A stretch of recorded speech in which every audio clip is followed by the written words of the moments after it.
प्रायोजक हैं शिखर चंद, सरला जैन, पारस मीना, महावीर प्रमिला, अशोक नमिता, संतोष वीना, ऋषभ अनीता। पुत्र पुत्रवधू CA Abhinav, CA Priya, advocate Himanshu, advocate Neha, doctor Shubhanshu, doctor Prajvi, पुत्र पुत्री अनुराग, आर्ची, देवांशी, जयांशी, पौत्र पौत्री अरुषा, अनुष, अरहम, मायशा, व्यांश एवं जैन कौटल्या परिवार 12 राजस्थान। पुत्री दामाद अनुभा आदित्य, आशिमा लक्ष्य, अनीशा आयुष, अनुकृति राघव, सुकृति अनुभव, दोहिता अयांश अर्निक, बहन बहनोई शारदा अरविंद बिलाला, मंजू अशोक सोगानी, राजेश सुभाष सेठी, निर्मला अरुण पाटनी। बोलिए पंच परमेष्टि भगवान की, भगवान महावीर स्वामी की, अहिंसा परमो धर्म की, परम पूज्य आचार्य मानतुंग महाराज की, परम पूज्य आचार्य गुरुवर श्री विद्यासागर जी महाराज की, परम पूज्य आचार्य श्री समय सागर जी महाराज। हम सभी रोज की तरह आज भी पुनः उपस्थित हुए हैं। कुछ दिन पहले मैंने भक्तामर पर कुछ चर्चा करने का मन बनाया था, लेकिन शारीरिक प्रतिकूलता होने के कारण 10-12 दिन का एक अंतराल पड़ा। आज पुनः उसी विषय पर चर्चा प्रारंभ करते हैं कि आचार्य मानतुंग महाराज के द्वारा भक्तामर स्तोत्र की जो एक रचना की गई, अपने आप में अद्भुत रचना है। और इस स्तोत्र को जो भी ध्याता है, पढ़ता है और हृदय से भावना भाता है, वो निश्चित तौर पर इस संसार से पार होता ही होता है। घटना सभी को पता है। एक छोटी सी घटना को लेकर के एक नई रचना का उद्गम होना अपने आप में बड़ा अद्भुत और चमत्कारिक कार्य होता है। आज मैं दूसरे छंद को, तीसरे छंद को लेकर के अपनी बात को प्रारंभ करूं, उसके पहले हमें ये समझना है, घटना तो बाहर घटती है, लेकिन वह बाहर की घटना हमारे अंतरंग की घटना बन जाती है, और अंतरंग में जो घटित होता है वह अमिट बन जाता है। इसी आशय को लेकर के बात को प्रारंभ करता हूं कि जीवन में कई प्रकार की घटनाएं घटती हैं। आप लोगों के जीवन में भी घटी होगी, और एक क्रम निरंतर चलता रहता है। कहीं पर छोटी घटनाएं घटती हैं तो कहीं पर बड़ी घटनाएं घटती हैं, पर वो घटनाएं घटती रहती हैं और घट कर के चली जाती हैं। लेकिन कुछ ऐसी घटना आचार्य मानतुंग महाराज के जीवन में घटी, वो अंतर घटना बनकर के उनके अंदर एक नया उद्गम स्तोत्र का सृजन हुआ। वो आपके बीच में है भक्तामर स्तोत्र। और घटनाएं हैं जो घटनाओं की तरह घटती हैं और घटकर के वहीं सिमट जाती हैं। लेकिन कुछ घटना ऐसी होती हैं जो घटना नहीं, अंतर घटना बन जाती है। आचार्य मानतुंग के साथ जो कुछ भी घटा, यदि हम ऊपरी तौर पर देखते हैं, ऊपरी तौर पर घटना थी, पर इस घटना के निमित्त से उनके अंदर एक अंतर घटना घटी और उस अंतर घटना के परिणाम स्वरूप ही भक्तामर स्तोत्र का सृजन हुआ। जैसे महान स्तोत्र हमें प्राप्त हुआ, अगर राजा ने मानतुंग आचार्य महाराज के लिए कैद नहीं किया होता, आचार्य मानतुंग महाराज के ऊपर उत्सर्ग नहीं किया होता, तो आचार्य मानतुंग के अंदर अंतरंग में घटना नहीं घटती। बाहर कहीं चिंगारी दिखाई देती है तो निश्चित इससे सिद्ध होता है कहीं अंतरंग में कोई घटना चल रही है। ये सिद्धांत है, चिंगारी को देख करके पता लगता है, धुएं को देख करके पता लगता है कहीं पर आग लगने का सृजन हो रहा है। ऐसे ही आचार्य मानतुंग महाराज के ऊपर उत्सर्ग नहीं आया होता तो उनके हृदय में अंतरंग में ये घटना नहीं घटती, तो हम सब के लिए आज जो भक्तामर स्तोत्र प्राप्त हुआ है वही भी शायद प्राप्त नहीं हो पाता। आप आचार्य समंत भद्र महाराज को उठा करके देखें, यदि वो उनके लिए भस्म व्याधि रोग नहीं हुआ होता तो शायद हमारे लिए स्वयंभू स्तोत्र का इतना बड़ा पाठ सुनने और पढ़ने को नहीं मिलता, क्योंकि कहीं पर कोई घटना घटती है वो घटना हमारे अंतरंग को उद्घाटित करने वाली अवश्य होती है। तो जो कुछ भी होता है अच्छे के लिए होता है और जो होगा अच्छा होगा, इस तरह से हमें समझ करके चलना है। तो आचार्य मानतुंग के अंदर ये अंतरंग अंतर घटना नहीं घटती तो हम सब के लिए भक्तामर स्तोत्र भी प्राप्त नहीं होता। तो भक्तों को अमर बनाने वाली जो परिपाटी है वही भी हमें प्राप्त नहीं होती। हम सभी के लिए आभार मानना चाहिए उस राजा का कि जिसने आचार्य मानतुंग महाराज के लिए कैद किया और हम सबको लिए मुक्ति का मार्ग प्राप्त हुआ। इस भक्तामर स्तोत्र के परिणाम स्वरूप आज हर व्यक्ति अपने जीवन का कल्याण कर रहा है, अपने जीवन का मोक्ष मार्ग प्रशस्त कर रहा है। हम सबको ऐसा स्तोत्र मिला, हम सभी उसका लाभ ले रहे हैं। इसी जयपुर में आज से कई वर्ष पहले कोई महाराज श्री आए हुए थे, वो जिन्होंने भक्तामर पर बड़ा अच्छा प्रवचन और कार्यक्रम कराया था। वो कौन सा नगर है? गायत्री नगर। गायत्री नगर और जगह जगह पर अनेक महाराज लोग प्रवचन करते हैं, क्लासें लेते हैं।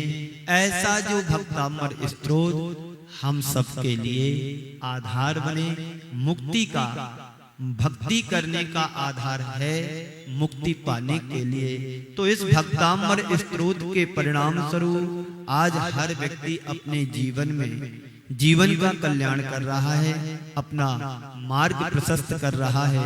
हम सबको ऐसा ये भक्तामर स्तोत्र मिला जिसका हर समाज में, जिसमें हर घर में पाठ किया जाता है, उसका हम लाभ लेते हैं। आचार्य मानतुंग जी ने यह कहा है कि भगवान मैं आपकी स्तुति करने को प्रवृत्त हो रहा हूँ, मैं भी आपकी स्तुति करूंगा।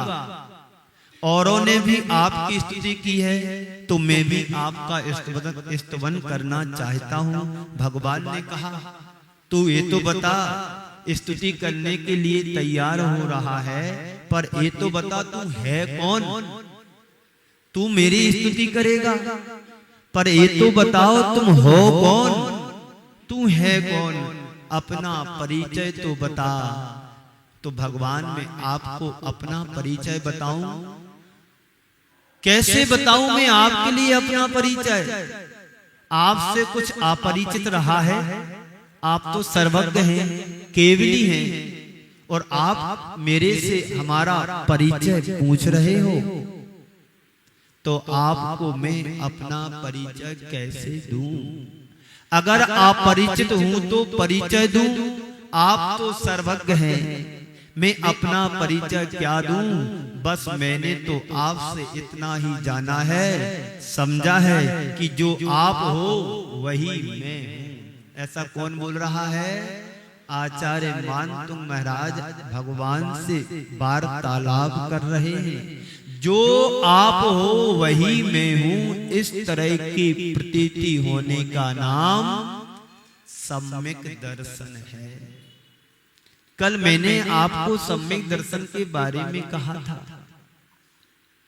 कि जो देव शास्त्र गुरु के प्रति अपना श्रद्धान रखता है, एक बाल मात्र का भी भेद भाव नहीं है।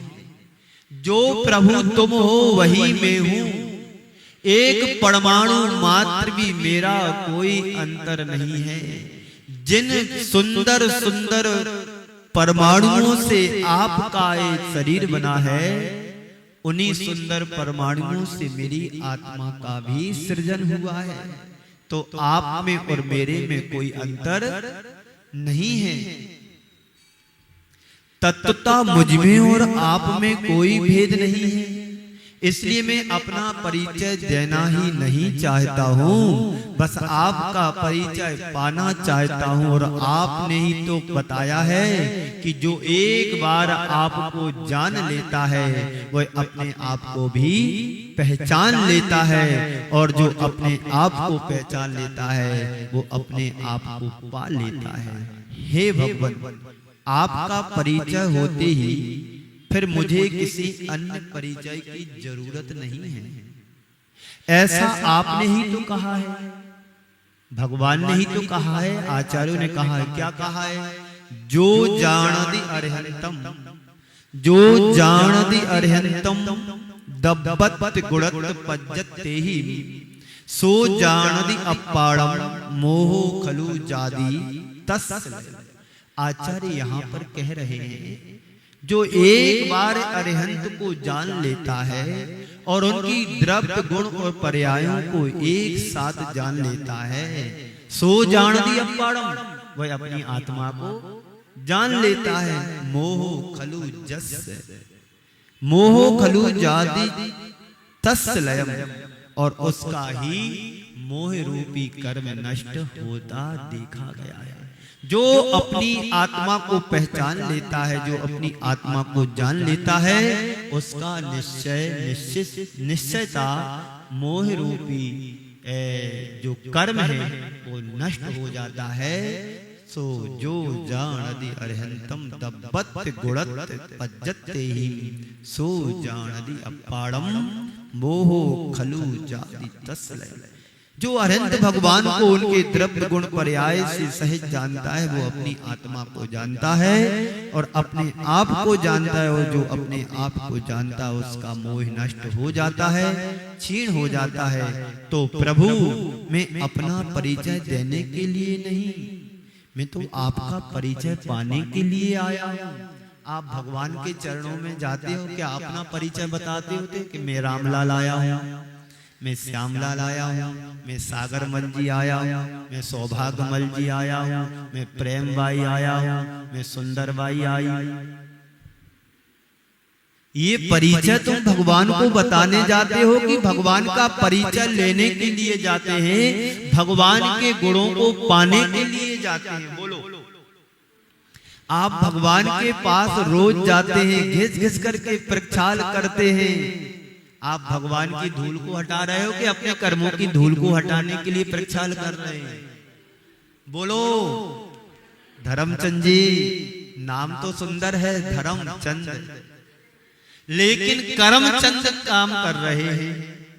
करमचंद मोहन करमचंद गांधी। तो प्रभु में अपना परिचय देने के लिए नहीं, मैं तो आपका परिचय पाने के लिए उपस्थित हुआ। आपको पहचान कर, आपको जानकर आप में लीन होने के लिए आया हूं। हे भगवान, अभी तक मैं मोह के कारण संसार में क्या कर रहा था? भटक रहा था। मोह महामद पियो अनादि, भूल आपको हर मतवादी। हे भगवान, अभी तक मैं मोह की मंदरा में सोता रहा, संसार के गोते लगाता रहा, लेकिन अपने वास्तविक स्वरूप की पहचान नहीं कर पाया। अब अपनी पराधीनता की बेड़ियां तोड़ने के लिए आपके चरणों में आया हूं। प्रभु, आपके चरणों में आकर के फिर भी आप कहते हो मेरा परिचय क्या है? देखो कैसा प्रश्न प्रति प्रश्न चल रहे हैं प्रभु और आचार्य मान तुम के बीच में। तो आपके आगे में क्या हूं?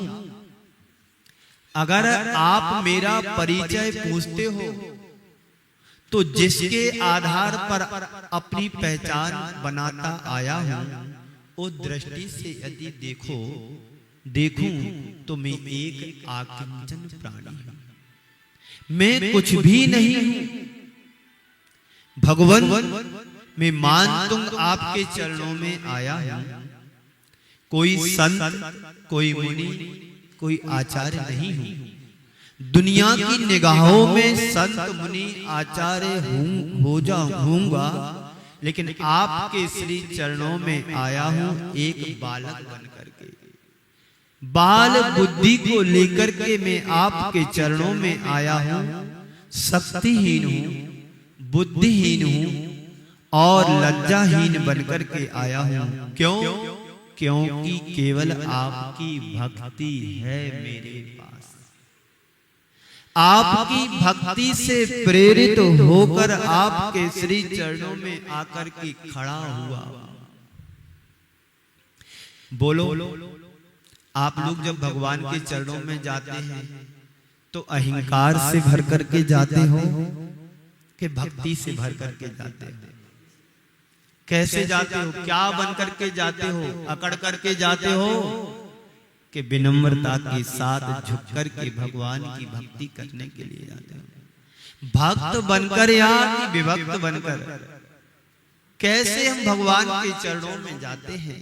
इस कार्यक्रम के पुण्यार्चक थे शिखर चंद, सरला जैन, पारस मीना, महावीर प्रमिला, अशोक नमिता, संतोष वीना, ऋषभ अनीता, पुत्र पुत्रवधू CA Abhinav, CA Priya, advocate Himanshu, advocate Neha, doctor Shubhanshu, doctor Prajvi, पुत्र पुत्री अनुराग, आर्ची, देवांशी, जयांशी, पौत्र पौत्री अरुषा, अनुष, अरहम, मायशा, व्यांश एवं जैन पौटल्या परिवार 12, राजस्थान। पुत्री दामाद अनुभा आदित्य, आशिमा लक्ष्य, अनीशा आयुष, अनुकृति राघव, सुकृति अनुभव, दोहिता अयांश अर्निक, बहन बहनोई शारदा अरविंद बिलाला, मंजू अशोक सोगानी, राजेश सुभाष सेठी, निर्मला अरुण पाटनी।